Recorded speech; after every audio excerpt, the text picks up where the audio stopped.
Amen. Nawasalimu jioni ya leo wasikilizaji wangu.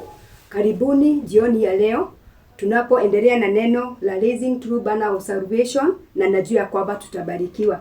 Jioni ya leo tunaenda kuongelelea jambo ambalo limekuwa likinisaidia na limekuwa likiniguza na nikilia na hili jambo ndio Bwana aweze kutusaidia. Why we must be filled with the Holy Spirit. Kwa nini lazima tujazwe na Roho Mtakatifu? Ninataka nikijiuliza hivyo na wewe ujiulize ni kwa nini. Ndio tuone vile Bwana ataendelea kutusaidia na kutusimamisha katika kuhubiri injili ambao ni ya kweli ambao tuliitiwa.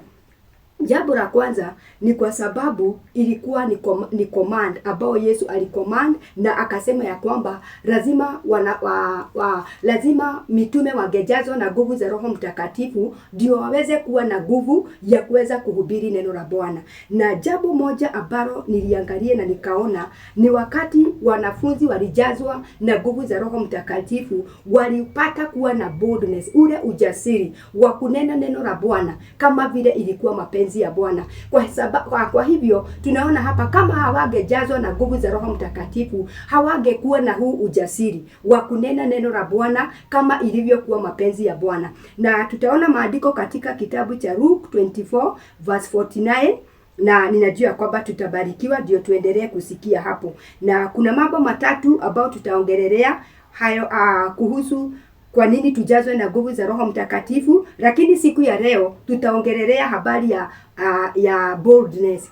Kile kilifanya wajazwe ndio wawe na boldness waweze kuhubiri neno la Bwana. Hayo mambo mengine mawili tutaendelea kuwaongelelea na najua kwamba tutabarikiwa. Neno linasema ya kwamba Luke 24 verse 49 inasema ya kwamba tazama nawaletea juu yenu ahadi ya Baba yangu, lakini kaeni humu mjini hata mkawe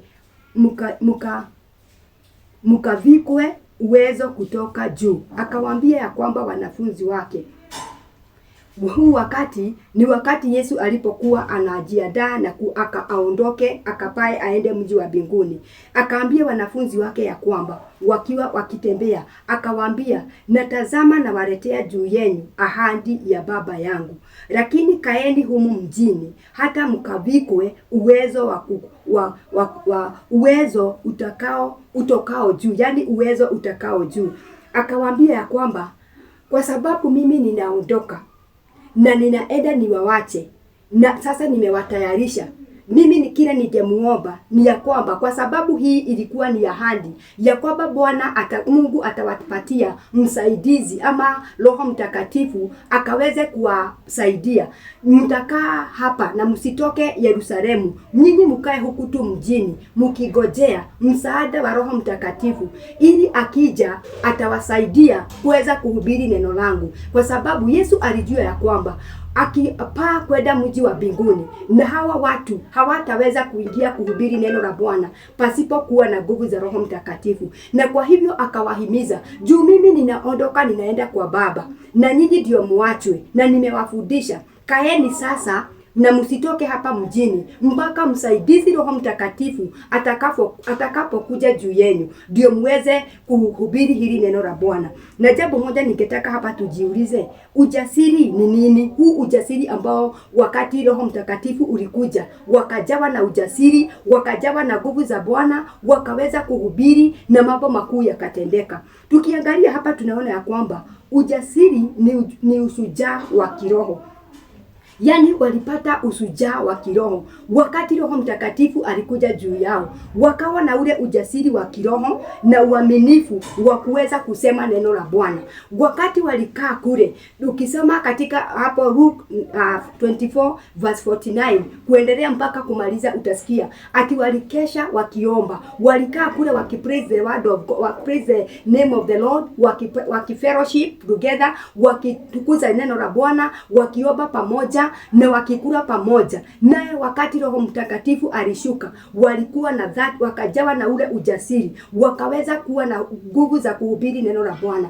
Kwa hivyo kama hawangegojea Roho Mtakatifu, hawangeweza kuhubiri hili neno la Bwana kama vile walihubiri nyakati zao. Na kwa hivyo hata sisi kanisa letu la nyakati hizi, nahimiza na kusema ya kwamba tunahitaji tu Roho Mtakatifu. Yeye ndiye msaada, yeye ndiye atakayetusaidia, yeye ndiye atakayetupatia nguvu ya kuweza kunena neno la Bwana tukiwa na nguvu na tukiwa na ujasiri wa kuambia watu ya kwamba hakuna pahali pengine wanaweza pata wokovu isipokuwa ni kwa jina la Yesu Kristo, mwana wa Mungu aliye hai. Kwa sababu yeye ndiye alitumwa kwetu na Mungu awe daraja yetu, tukaweze kumpitia kwake tuweze kuingia kwa Mungu. Na kwa hivyo Yesu akajua ya kwamba kama hata watayarisha na awaambie ya kwamba msitoke, msubiri mpaka wakati nguvu za Roho Mtakatifu, yani mvikwe uwezo utokao juu. Akajua kama uwezo utakao juu hautakuja juu yenu, hamtaweza kuwa mashahidi wema. Kwa hivyo akawaambia msitoke mjini na ni kule Yerusalemu. Nao wakati wakasikia na wakarudi Yerusalemu wakiwa na furaha, na wakaenda kule kulisifu jina la Bwana, wakiomba, wakigojea uwezo huo wavikwe ndio waweze kwenda kuhubiri. Na tunasikia walipovikwa walipata ujasiri wa kusema maneno ya Bwana. Unajua wakati unapata ujasiri, wakati tumejazwa uwezo wa Bwana, utakuwa na ujasiri wa kusema neno la Mungu bila uoga. Yani hautakuwa na uoga. Hili ndio jambo moja ambalo iliwasaidia. Wakati walijazwa na hizi nguvu za Roho Mtakatifu, walikuwa na ule uwezo wa kusema neno la Bwana bila uoga. Bwana asifiwe. Tena wakasimama kwa ukweli hata mbele ya upinzani. Wakaweza kuwa na nguvu ya kusimama mbele ya watu wakiwa na ule ujasiri, na katika upinzani wakasimama mbele ya upinzani wakasema, sisi hatujui jambo lingine, hatujui hao mambo mnatuambia. Kile tunajua ni ya kwamba Yesu alikuja na akafa msalabani kwa sababu ya dhambi zetu, na amekufa na amefufuka, na sasa amekaa katika mkono wa kulia wa Baba akituombea, na yeye peke yake kupitia kwake ndipo tutapata wokovu, na yeye ndiye njia ya kweli na uzima. Wakawa na ule ujasiri kwa upinzani. Kulikuwa na upinzani wakati wao, lakini kwa sababu walikubali nguvu za Bwana ziwajaze, wakaweza kusimama na kunena kwa ujasiri hata wakati wa upinzani. Bwana asifiwe. Na hivyo ndivyo ninaomba kanisa la siku hizi na nyakati hizi tuko. Bwana atusaidie tukubali kujazwa na nguvu za Roho Mtakatifu, na tukubali kutembea na hizi nguvu za Roho Mtakatifu. Na si leo nitembee na nguvu, kesho nitembee nikiwa na mwili. Hapana, ni hata kudumu ndani ya Roho wa Bwana atuongoze kwa kila jambo na kwa kila hali, ndio tukaweze kuvuna na kuleta mavuno na mazao katika ufalme wa mbinguni na wa Baba. Tena walipojazwa na ujasiri, wakaweza hata kuwa na nguvu ya kukemea dhambi na kukemea giza. Unajua majira haya unaweza hata ona dhambi na ushindwe na kukemea. Unaona ndugu yako ama dada yako anapotoka na anafanya kinyume na mapenzi ya Bwana, na kwa sababu hutaki akudharau, hauwezi kumkemea, hauwezi kumwambia hapana, kwa katika ufalme wa mbinguni hii haikubalishwi, mambo haya haistahili, hauwezi kumwambia. Lakini hawa wakati walijazwa na ujasiri, walikuwa na ule ujasiri wa kusema hii ni dhambi, na kama hautaacha hii dhambi hakuna vile utaurithi ufalme wa mbinguni. Hata kama walikuwa wanaona watu wanatembea kwa giza, walikuwa wanaambia kwamba hii ni giza, wacha kutembea kwa giza. Yesu alikuja ndio tuwe na nuru na tutembee katika nuru. Wakawa na ule ujasiri. Na hivyo na sisi kanisa la wakati huu, kijana yangu, ndugu yangu, dada yangu, pasta, mchungaji mwenzangu, wacheni tuendelee kuambia watu ya kwamba tunastahili kujazwa na uwezo wa Roho Mtakatifu ndio tukaweze kukemea dhambi, tukaweze kuonyesha watu nuru, watu wakaweze kukombolewa, kwa sababu watu wa majira haya wamependa giza sana kuliko nuru. Na wakati wamependa giza sana, hakuna vile watajua ukweli. Na kama hatutakubali kujazwa na Roho Mtakatifu, tuwe na ule ujasiri, tutaendelea kufanya dhambi, tutaendelea kufanya kutupotoka katika njia za Bwana, kwa sababu hatuna ule ujasiri wa kusema ya kwamba hii ni dhambi, wacha dhambi, hii ni giza, wachana na giza. Lakini wakati tutajazwa na Roho Mtakatifu, tutakuwa na ule ujasiri wa kukemea dhambi na kusema ya kwamba hii ni giza, na tuonyeshe watu nuru. Tena walikuwa na walihubiri, yani ujasiri uliwapatia nguvu ya kuhubiri wokovu bila aibu. Haleluya. Roho wa Bwana atakapokuja juu yetu, atujaze, tutakuwa na ule ujasiri wa kuhubiri hii injili na hatutakuwa na aibu. Hatutaibikia Yesu.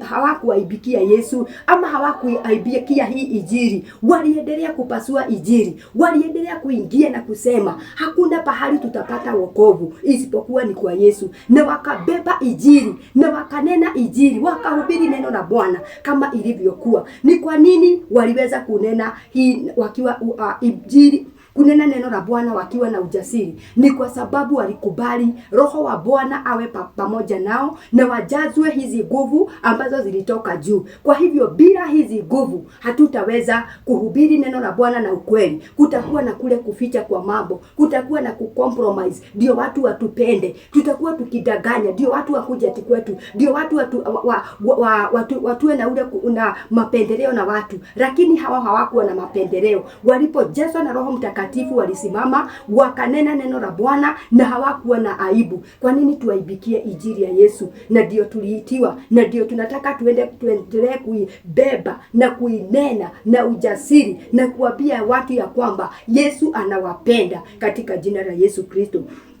Na ninajua kwamba tutabarikiwa. Na kwa hivyo nataka kusema ya kwamba bila Roho Mtakatifu hatutaweza kuongea hili neno, hatutaweza kuhubiria watu bila nguvu za Roho Mtakatifu. Kwa hivyo Roho Mtakatifu yeye ndiye tu tunahitaji ndio aweze kutusaidia, kama vile alisaidia mitume na hata kama vile alisaidia Yesu Kristo, mwana wa Mungu aliye hai, aliyekuja na akafa msalabani, aliyeleta foundation ama aliyejenga foundation ya wokovu. Yeye aliyeleta mapatanisho yetu na Mungu, ile ambayo ilikuwa imepotea wakati Adamu wa kwanza alizini na akafanya makosa katika shambani la Edeni. Ninataka kusema namna gani? Kwa sababu Mungu alitumana na akatuma Yesu Kristo na akakuja akare foundation ya wokovu na akatuonyesha njia ambayo tutapitia. Hiyo njia ndio ninakuambia jioni ya leo. Wacha tukachague kupitia ile njia, kupitia kwa Roho Mtakatifu, tukaweze kujazwa na nguvu, ndio tukaweze kuhubiri neno la Bwana kama ilivyo mapenzi yake.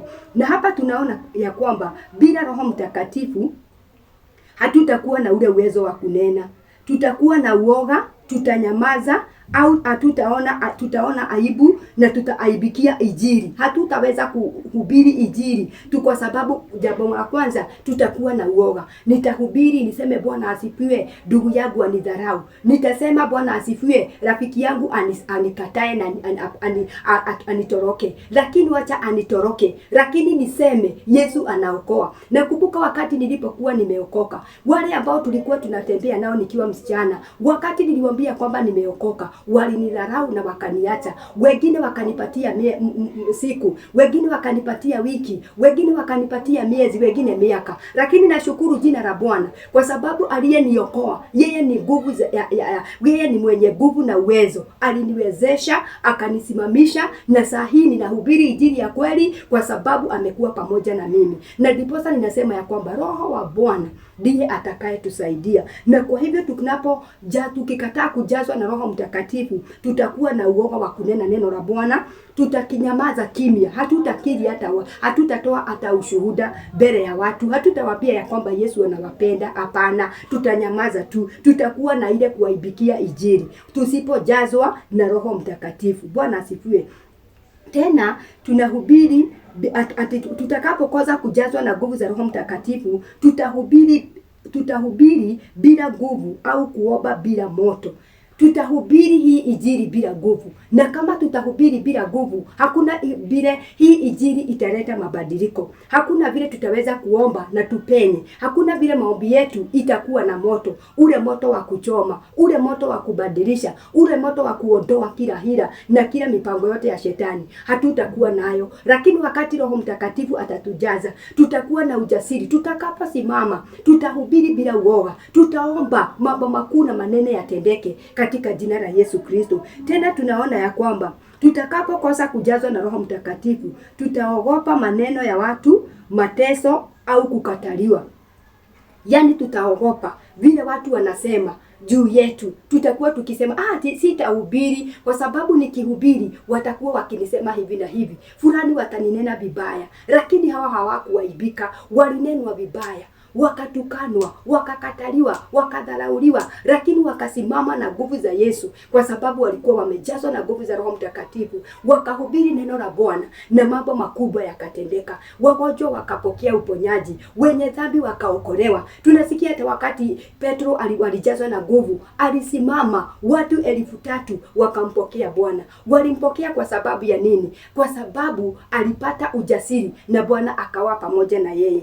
Na nikisema hivyo, huu ni mfano mmoja ambao nataka kupatiana hapa, kwa sababu wakati Petro walipokuwa walikuwa na Yesu akienda kusulubiwa pale msalabani, wakati alikuja ashikwe ndio aende apelekwe akasulubishwe ama apelekwe mahakamani, kwa mahakama ndio akaweze kuulizwa, wewe ndiye unahubiri neno la Mungu hapa?